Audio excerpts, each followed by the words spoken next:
Welcome to this deep dive from Reformed Thinking. We take complex topics, analyze a stack of sources, articles, memos, research, and distill the analysis down to the insights you actually need. We've got a critical body of work in front of us today. What do you do? And we have a very specific mission. We're going to try and step past the rhetoric of what a just peace should look like in the Russia-Ukraine conflict. Right. Instead, we are drilling into the cold, hard mechanics required for any negotiated end to actually hold. It's a shift we have to make because the source material really shows this huge tension. On one side, you have peace plans that read like moral manifestos. A catalog of justice. Yes. Sovereignty restored, wrongs named, borders guaranteed, all of that. But peace, as a diplomatic reality, it's just a cold, enforceable bargain. An arrangement. It's an arrangement accepted by two deeply suspicious, still-armed enemies because both of them have done the math and decided that continuing the war is demonstrably worse. Okay, let's unpack this. That is the chasm we're looking at. The gap between a righteous political destination and a structurally enforceable arrangement. Our job here isn't to declare what a perfect moral outcome would be. Our job is to extract the non-optional technical components that you'd need for a settlement. A settlement engineered not just to stop the killing today, but to prevent the next war. Yes. That means we have to look at the, frankly, ugly details of sequencing, verification, enforcement, and maybe most of all, the political structure needed for the leaders who sign these documents to stay in office long enough to see them through. And that's the core challenge the sources point to. It's about solving the mechanical high mistrust problems that political frameworks often just glide right over. They assume them away. They do. So we have to operate with the idea that a real end to the fighting has to be an enforceable structure. It has to be designed for a world where you just can't assume good faith. So we're going to dissect the 5 practical mechanisms needed to make sure that adhering to the agreement becomes structurally safer in military, political, and economic terms than violating it. That's the goal. This is where we have to start because the very word peace, it's fundamentally contested here. It's hiding 2 completely different strategic worldviews. It is. We're not just arguing over commas in a document. We're arguing over competing existential definitions of what regional security and safety even mean. And what's so interesting is that both Moscow and Kiev genuinely believe they're arguing for their own survival. But those 2 ideas of survival are incompatible. Completely incompatible. They can be broken down into 2 opposing models. So let's look first at Ukraine's definition. For them, security seems to be rooted entirely in law and sovereignty. That's right. For Ukraine, getting to peace means restoring the normal pre-existing legal order. Okay, what does that mean in practice? It means 2 things are, well, they're non-negotiable. First, the inviolability of their internationally recognized borders. And second, the sovereign right of the nation to choose its own alliances and its own defense partnerships. Any deal that compromises on those things is seen as illegitimate at home. Because it fails to restore the state, as it was before the aggression. It does. They view security and sovereignty as totally inseparable. So any kind of limitation on their choices Is seen as a deferred catastrophe.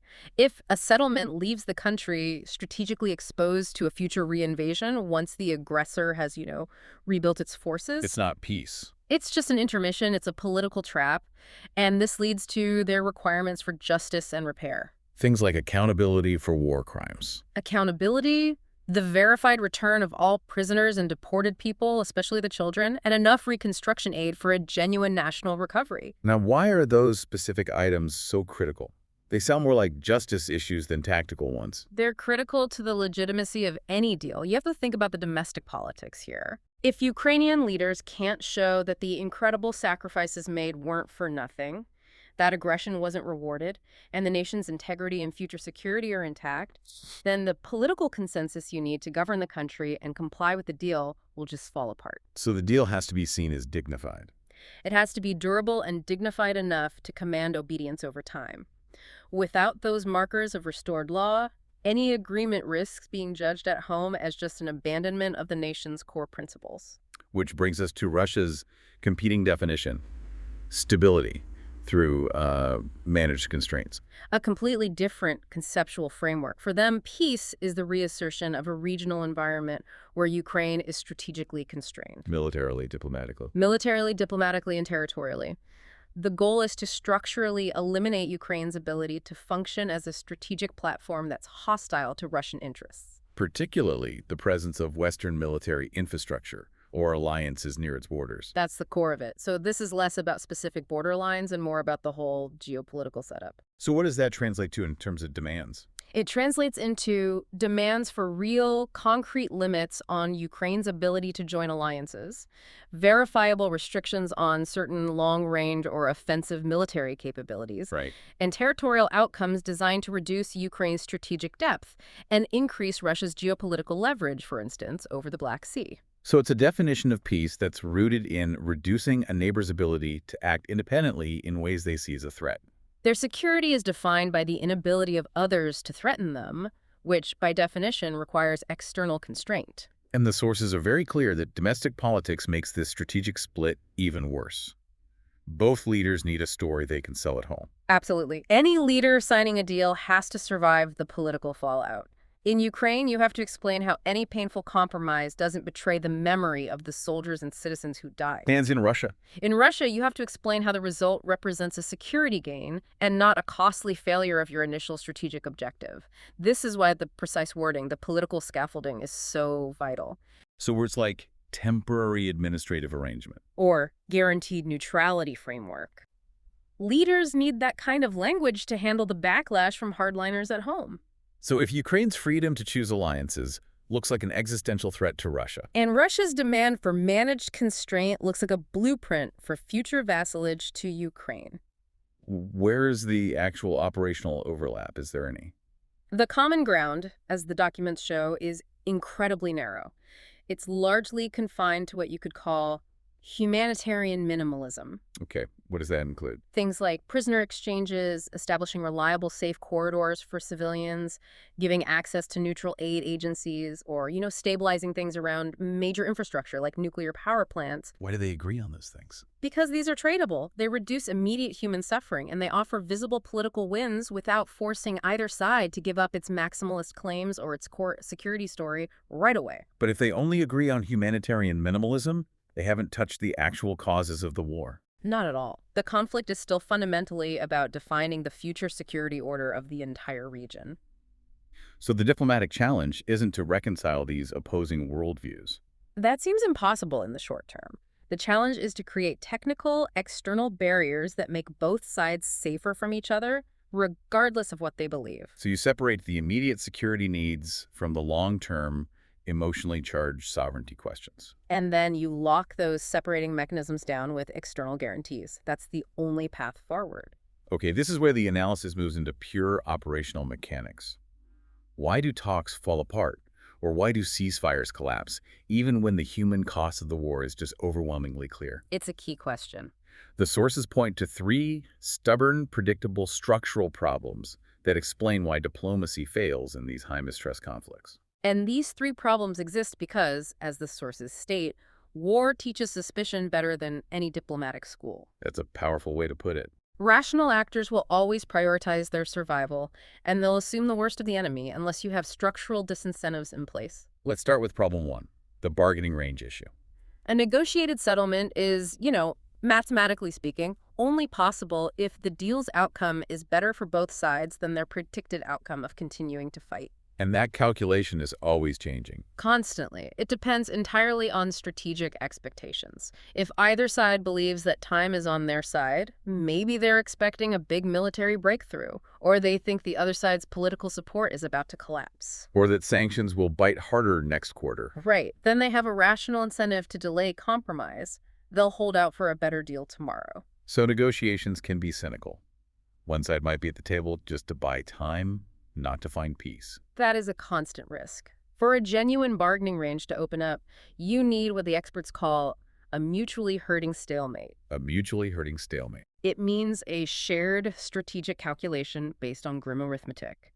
That the marginal cost of achieving any more gains is just too high, too uncertain, or too likely to trigger an unacceptable response from the enemy or their allies. And in a conflict over core security and territory, that bargaining range must be incredibly thin. It is, because the main items aren't easily divisible. You can't really partition a security guarantee, for instance. And what's more, even if a narrow deal exists in private, leaders might refuse to go there publicly. Why? because they fear the immediate political price of accepting anything less than what they've been promising their people, which is usually total victory. So the political cost of compromise often exceeds the military cost of continuing the war. In many cases, yes. Talks often fail not because the negotiators couldn't find a sweet spot, but because the domestic political consensus needed to even enter that bargaining range just isn't there. Leaders are afraid of being branded as weak or even treasonous for accepting a painful compromise. Exactly. And that structural inability to trust leads us directly to problem 2, the credible commitment issue. This feels like the real mechanical problem at the heart of it all. It is. Even if you theoretically strike a bargain, neither side trusts the other to keep it.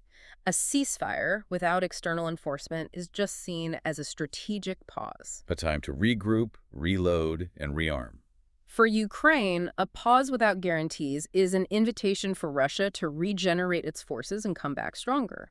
For Russia, an agreement that lets Ukraine get more deeply integrated with NATO structures is just a postponement of the strategic fight they think they're having now. So the rational strategy for both is to agree to stop fighting to get a tactical advantage and then plan to cheat later. That's the default assumption. States only stick to agreements when the expected cost of breaking them is substantially higher than the cost of compliance. Which means settlements have to create structural substitutes for trust. They must. They need verified withdrawal lines, comprehensive inspection rights, monitoring access that can't be denied, clear definitions of what a breach is, and, most critically, reliably triggered consequences. And if those mechanisms are weak? If access is denied, or if consequences require months of diplomatic debate, then the promises in the document are meaningless. A bad peace is one that leaves the incentives for renewed war intact. It just freezes the conflict until one side feels strong enough to change the terms by force. And that brings us to problem 3, the spoiler problem. This is the mechanism that ensures the whole diplomatic process can be derailed by a single, determined faction. Spoilers are actors who get some kind of political, economic, or military benefit from the failure of a settlement. They can be hardline politicians. Or elements within the military-industrial complex, or even specific field commanders whose influence shrinks when the fighting stops. And their strategy is destructive. It's subtle and destructive. Sabotage trust and provoke retaliation. They don't need to win the war itself. They just need to make sure that the delicate compromise needed for peace becomes politically toxic at home. They use a visible, spectacular incident to confirm the public's worst suspicions. That's the classic move. Imagine a minor, irregular drone strike or an artillery round hits a high-profile civilian area during a critical round of talks. Right. That single event, even if it wasn't authorized by the top leadership, confirms the public's worst fears. See, they were never negotiating in good faith. They're just using the pause to attack us. And because the stakes are existential, leaders become incredibly vulnerable to that pressure. Extraordinarily. They can't easily absorb the accusation that they were negotiating while the enemy was planning the next attack. It forces them immediately into hardline or retaliatory positions that just shatter the diplomatic process. So these 3 problems, they create a destructive feedback loop. They're all interconnected forces of failure. Spoilers increase the political cost of compromise, which shrinks the bargaining range. A shrinking range increases suspicion, which makes any commitment look non-credible. And when commitments lack credibility, the arguments of the hardliners are strengthened. Which empowers the spoilers even more. Any serious attempt at peace has to be designed from the ground up to survive these predictable forces of suspicion and sabotage. Okay, so if we move past the anatomy of failure, we have to focus on the constructive steps. The required conditions that could actually solve that credible commitment issue and widen the bargaining range enough to sustain a deal. Right. And your sources distill this down into 5 non-negotiable practical realities. These 5 conditions have to be structurally present for the architecture to hold. They are, you could say, the scaffolding of durability. Let's start with condition 1, mutually recognized stalemate. This requires a cold, shared, strategic recalculation on both sides. It's less about a change of heart and more about converging on some grim arithmetic. Both sides have to reach a shared belief that a decisive victory is just not attainable at any acceptable cost. And this has to be based on objective metrics, not just feelings. Objective, verifiable metrics. Manpower constraints and replacement rates, the reliable attrition of material, infrastructure fatigue, especially on the energy and logistics side, the predictability of sanctions pressure, and the consistency of allied political cycles. And for a stalemate to be mutually recognized, the information has to be clear and unavoidable for both. That's the key. If one side still clings to the hope of a decisive breakthrough in the next 6 months, the negotiation is dead before it even starts. Okay, condition 2. A credible security architecture. Since security is the primary fear on both sides, the solution has to feel almost automatic. The structure has to guarantee that violating the peace is predictably costly and that defending the peace is predictably supported by external guarantors. And this goes way beyond vague assurances. Far beyond. It requires detailed pre-commitment. Who responds to a breach? How fast? With what specific assets like pre-positioned advanced air defense systems or pre-voted tranches of military aid? The sources stress that ambiguity is the oxygen for future aggression. It is. If consequences are optional, if they require a new political consensus after the breach has already happened, they'll be tested. They have to be automatic triggered by verified noncompliance in order to deter. The architecture must be designed to withstand the stress of that first inevitable crisis. But let me challenge that. If the guarantors are, say, NATO nations, wouldn't Russia just immediately claim bias no matter what the evidence is? Wouldn't that undermine the credibility of the whole thing? That's the structural difficulty, you're right. And to counter that claim of bias, the architecture has to embed neutrality in its execution. What does that look like? It means the decision to trigger consequences has to be based on verified, objective data. Data collected by a mechanism that includes external, non-aligned participants, or at the very least, uses agreed-upon international standards of evidence. So it's not about the identity of the guarantor. It's about the technical procedure that triggers their action. The consequence has to flow from the violation of the agreement, not the political disposition of the guarantor. That makes sense. Okay. Condition 3, the territorial formula. This is the issue most likely to stop any agreement, so it seems we have to separate the immediate from the ultimate. We do. Demanding an immediate final resolution on sovereignty, which is the most emotionally charged, indivisible issue, it just guarantees the war continues. So what's the alternative? The necessity is to establish an enforceable line that stops the killing now.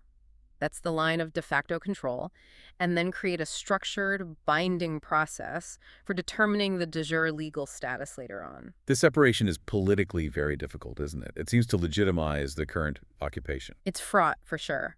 But it provides the essential mechanism to bridge the gap between the reality on the battlefield and political aspiration. What does that structured postponement look like on the ground? It sounds incredibly messy. Oh, it's incredibly complex, but it's essential.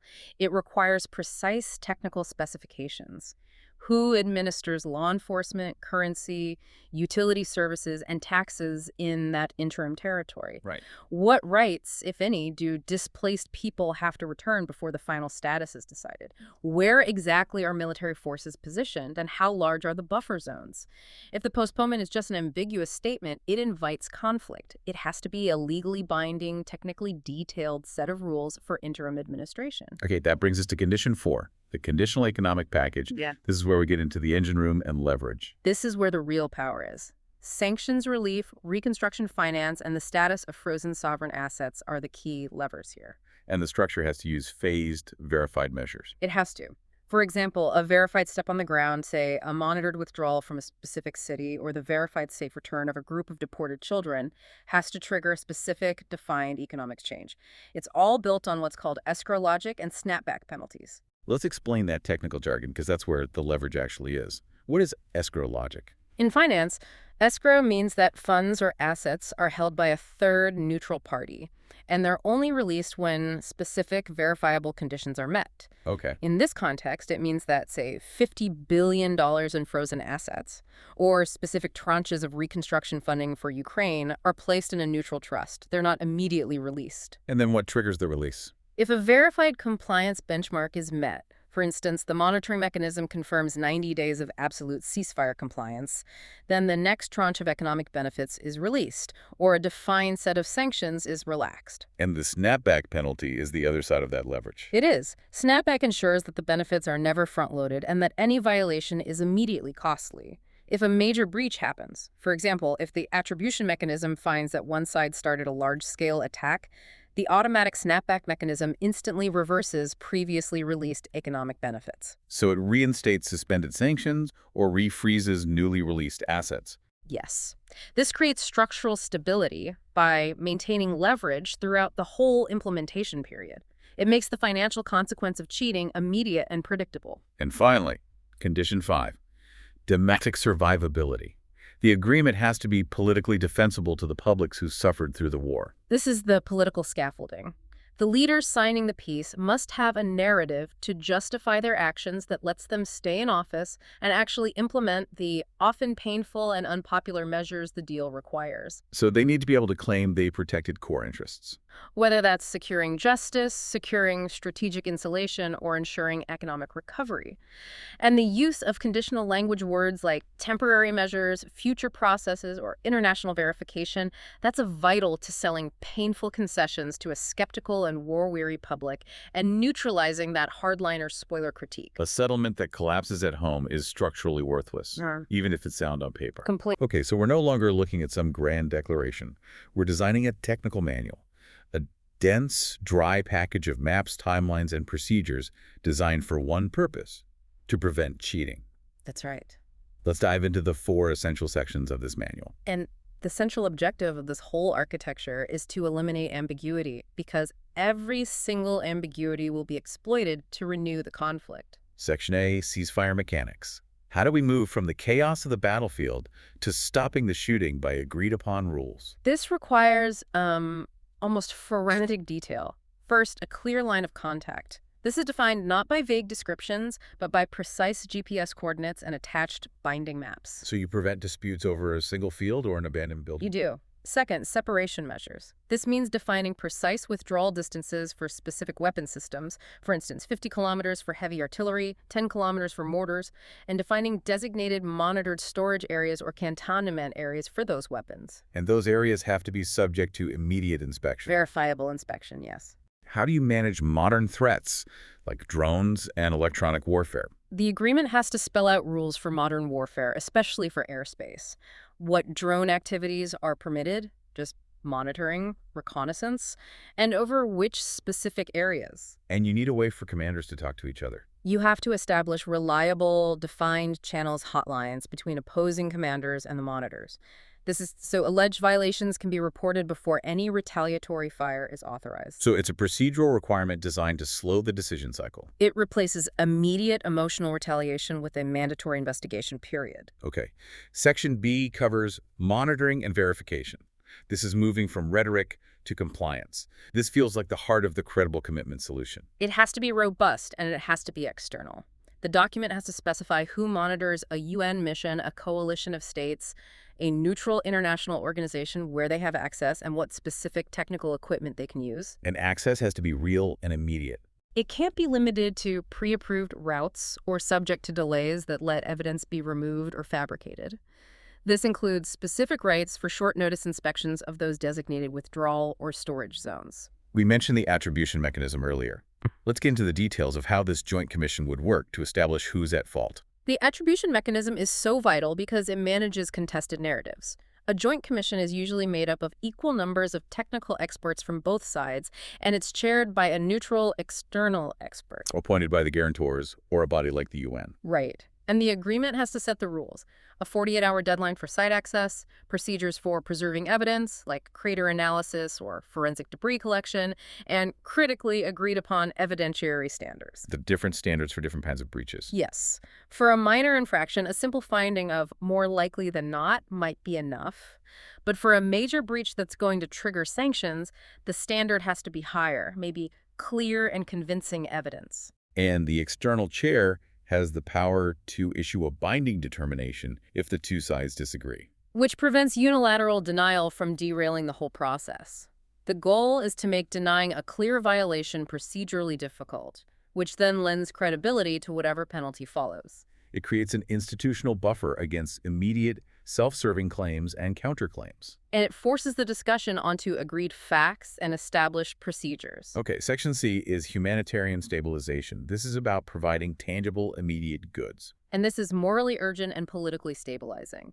It requires phased exchanges based on verified lists of prisoners of war and detainees, guaranteed by international bodies like the Red Cross. And it also establishes processes for the return of displaced and deported people. Comprehensive processes for their voluntary return. This includes specific safe passage guarantees and access for neutral organizations to confirm that it's all being done correctly and without coercion. What about practical protection for the people who remain?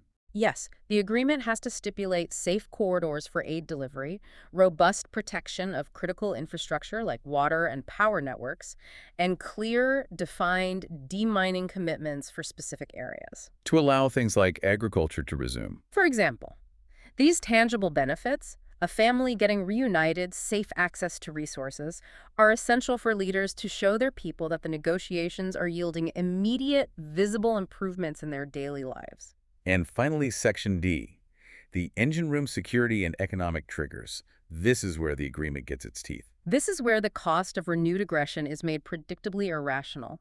The Security Annex has to define the immediate, automatic response of the external guarantors if the ceasefire is violated. Specifically, what rapid military assistance is provided to the attacked party. Right. Immediate shipment of ammunition, intelligence support, air defense systems. It has to be codified in advance. And the economic annex is where the escrow and snapback logic we talked about gets operationalized. It is.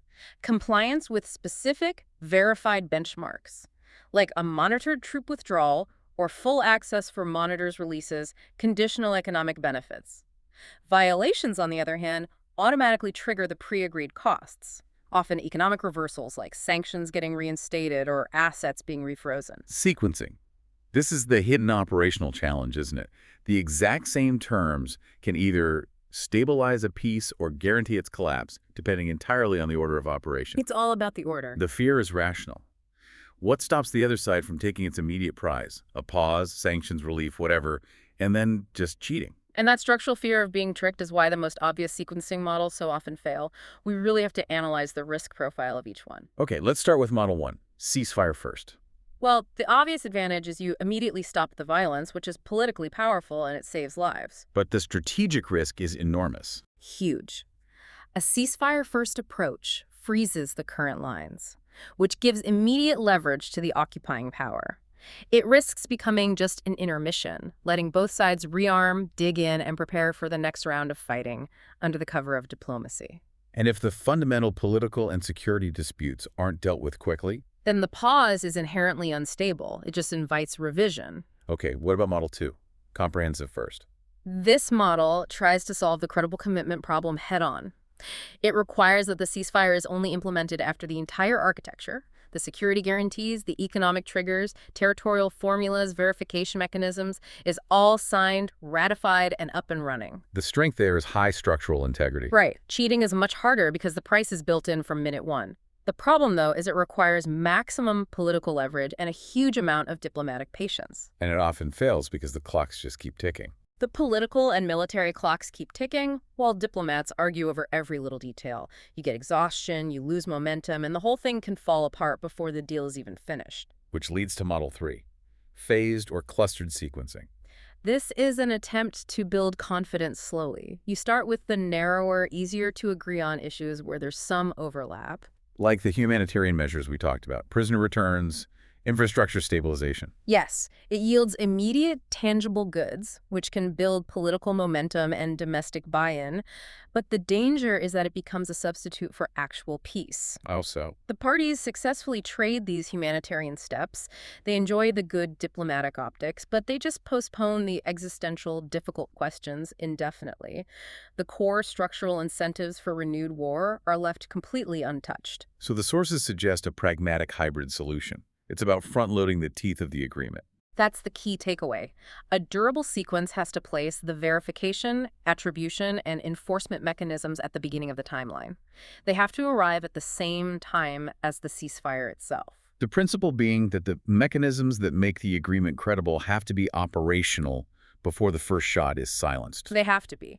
If the Attribution Commission or the external monitors are not on the ground, fully equipped, and with guaranteed access the moment the ceasefire takes effect, the entire pause is just an invitation to test and cheat. And how does this sequencing apply to the territorial question?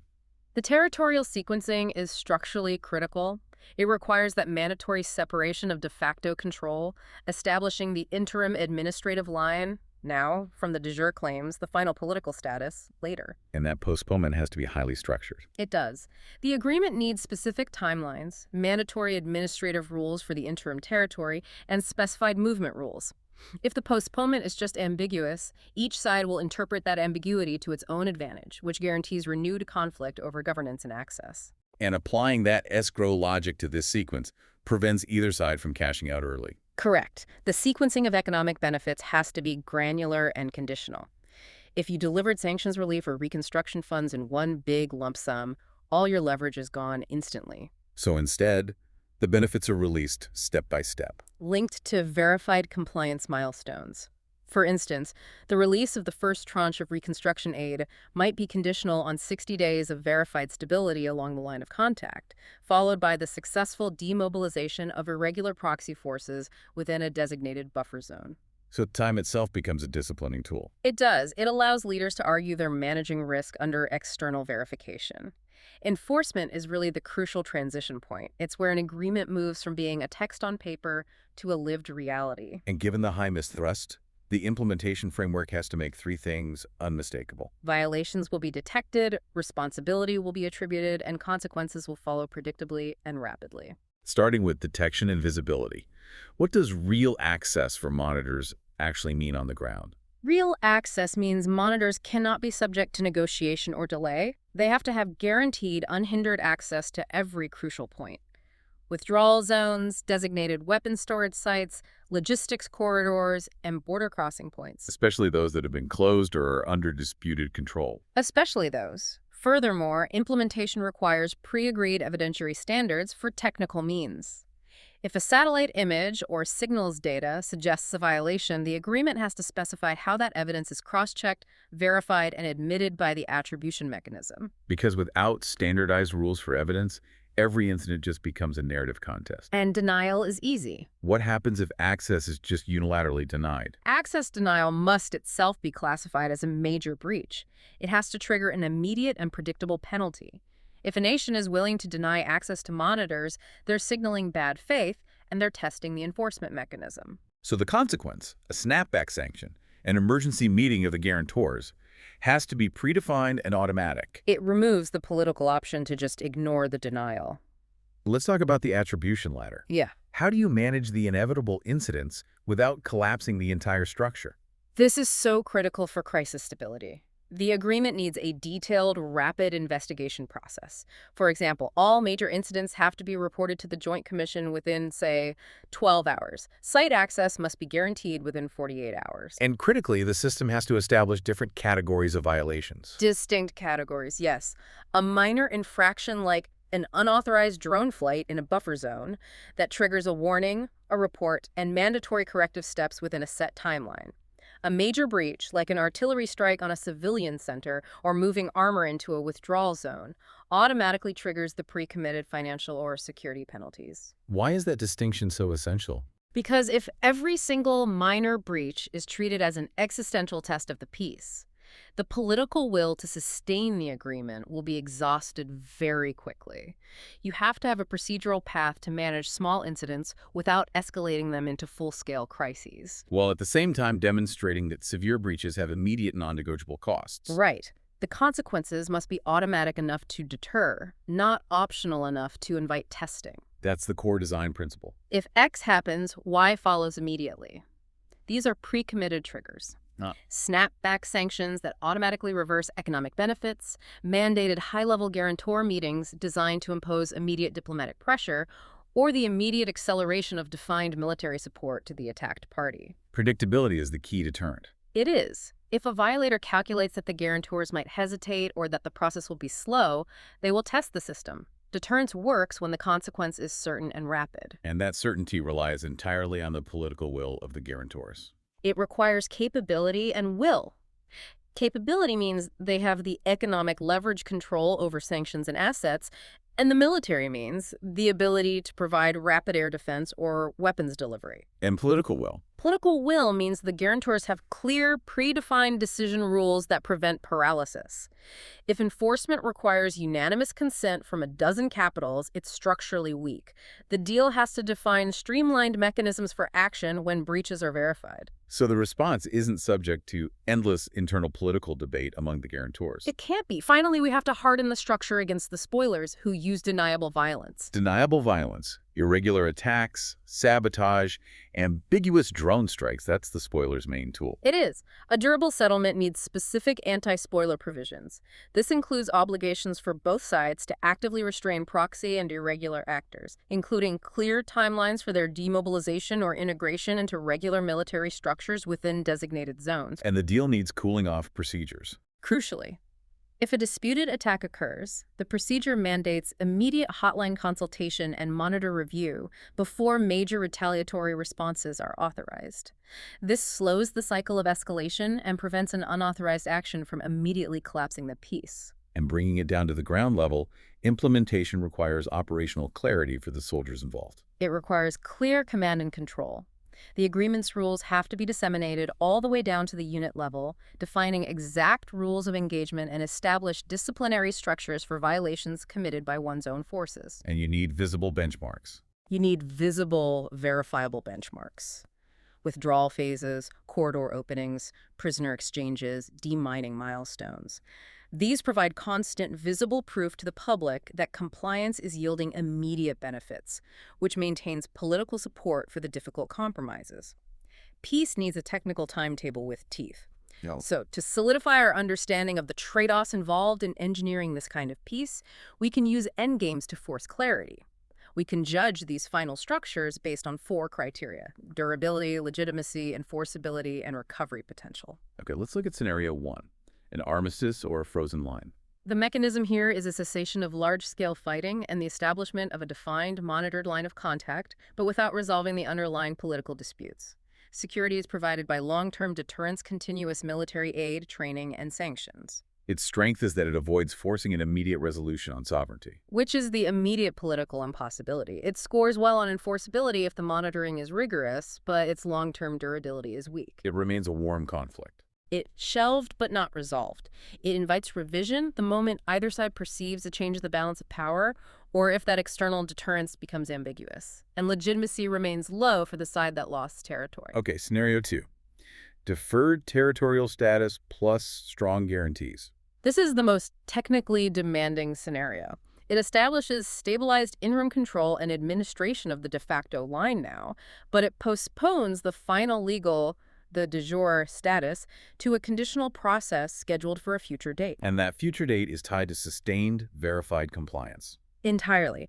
Its strength is a high potential for durability and legitimacy because it offers a structured pathway beyond permanent limbo. It lets leaders claim they protected the right of future determination. But the cost is extreme implementation complexity. Extreme. You're managing interim administration, dealing with resident rights, and you have to maintain guarantor credibility over a very long period. This scenario demands the strongest, most automatic enforcement mechanisms we've discussed. And the last one, scenario 3. A coerced settlement. This is an outcome where one side achieves a decisive battlefield advantage and just imposes terms on the vanquished under duress. The mechanism is force.